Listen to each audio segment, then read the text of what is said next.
السلام علیکم، میں ہوں رضوان اشرف۔ دو اہم ترین خبریں ہیں، اس کے بارے میں نے آپ کے ساتھ بات کرنی ہے، اور یہ بہت اہم ترین خبریں ہیں پاکستان میں جو آج کل حالات و واقعات ہیں، معاملات ہیں اس میں۔ ایک تو یہ کہ موجودہ جو ڈی جی آئی ایس آئی ہیں جنرل ندیم انجم، ان کو ایکسٹینشن دے دی گئی ہے، اور اس بارے میں ذرائع نے کنفرمیشن کی ہے کہ ان کو ایکسٹینشن دے دی گئی ہے، یعنی کہ مدت ملازمت میں توسیع دے دی گئی ہے۔ اور یہ جو ایکسٹینشن دی گئی ہے یہ غیر معینہ مدت، یعنی کہ کوئی ٹائم فکس نہیں کہ سال کے لیے، 6 مہینے کے لیے، 2 مہینے کے لیے، 2 سال کے لیے، غیر معینہ مدت تا حکم ثانی، یہ بھی کہتے ہیں اس کو، یہ بڑی وسلی سی اردو بن جاتی ہے کہ تا حکم ثانی، یعنی کہ جب تک دوسرا حکم نہیں آتا اتنی دیر تک موجودہ D G I S I general Nadeem Anjum ان کو ایکسٹینشن دے دی گئی ہے۔ اس کے اثرات کیا ہونے ہیں اور اس کے پیچھے وجوہات کیا ہیں، اس کے بارے میں نے آپ کے ساتھ شیئر کرنی ہے کچھ اہم ترین انفارمیشن۔ اور سیکنڈ یہ کہ جسٹس قاضی فائز عیسیٰ نئے چیف جسٹس عمر عطا بندیال کے جانے کے بعد اپنا حلف اٹھانے جا رہے ہیں،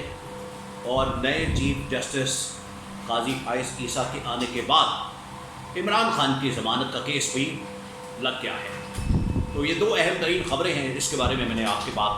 کے ساتھ بات کرنی ہے اور اس بارے میں انفارمیشن شیئر کرنی ہے۔ لیکن اس سے پہلے ایک جو عوامی مسئلہ ہے، پورے پاکستان کا مسئلہ ہے، قوم کا مسئلہ ہے، 25 کروڑ لوگوں کا مسئلہ ہے، وہ یہ کہ نگران حکومت مسلسل عوام کے اوپر پیٹرول بم گرا رہی ہے، اور ایک اور پیٹرول بم گرایا گیا ہے تقریباً کوئی 25-26 روپے ایک دم بڑھا کے پیٹرول کی جو قیمت ہے 332-33 روپے کر دی گئی ہے، اور عوام کا کچومر نکال دیا۔ جو پی ڈی ایم حکومت نے اس ملک کے ساتھ کیا، عوام کے ساتھ کیا،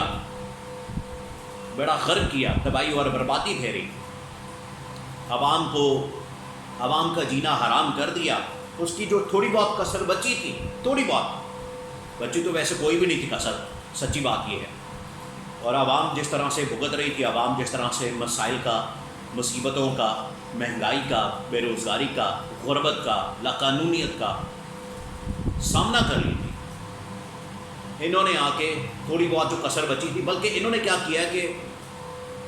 جو پی ڈی ایم والے آگ لگا کے گئے تھے اس کے اوپر تیل چھڑک دیا اور آگ کو اور بھڑکا دیا۔ تو یہ انہوں نے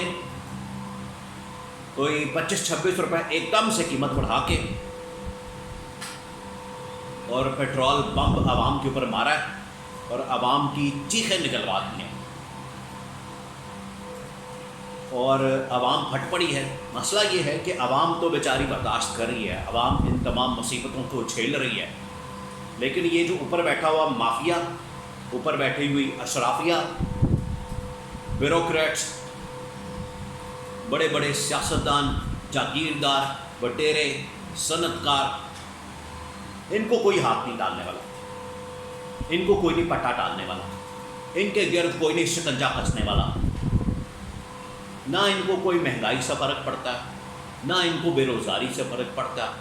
نہ ان کو معاشی تباہی اور بربادی سے فرق پڑتا ہے، بلکہ یہ جو تمام کی تمام چیزیں ہوتی ہیں ان کے تو بینیفٹ میں جاتی ہیں۔ ٹیکس سارا عوام کے اوپر، پیٹرول بم عوام کے اوپر، بجلی کا بم عوام کے اوپر، مہنگائی بے روزگاری کا عوام کو سامنا، تو ان کو کچھ بھی نہیں ہوتا۔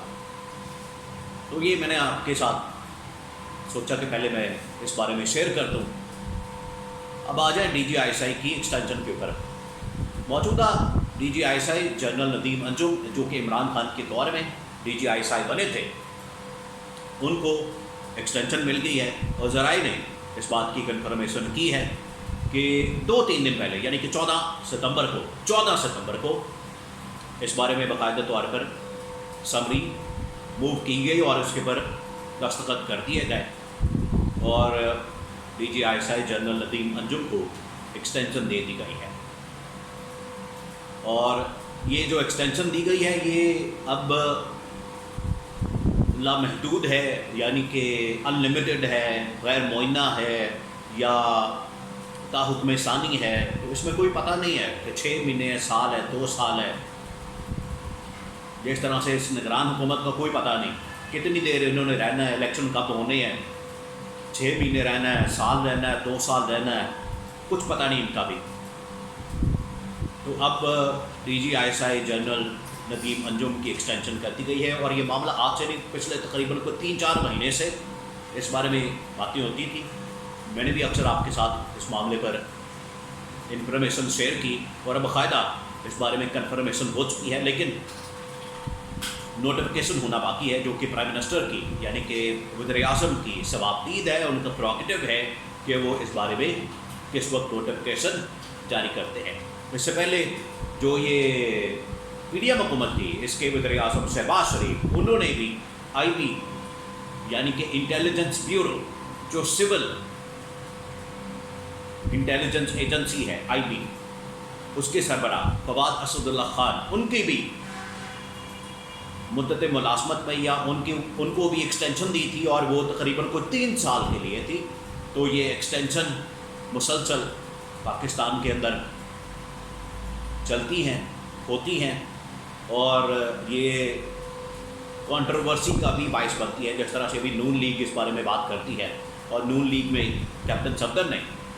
یہ بیانیہ جو مریم نواز یا نواز شریف کا بیانیہ ہے اس کو ایکسپلین کیا، بیان کیا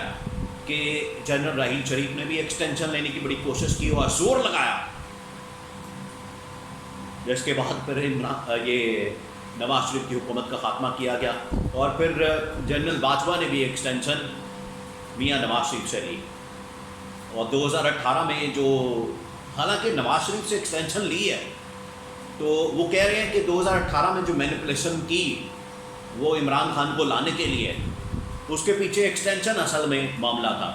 تو ایکسٹینشن اگر نواز شریف نے دینی تھی تو پھر 2018 میں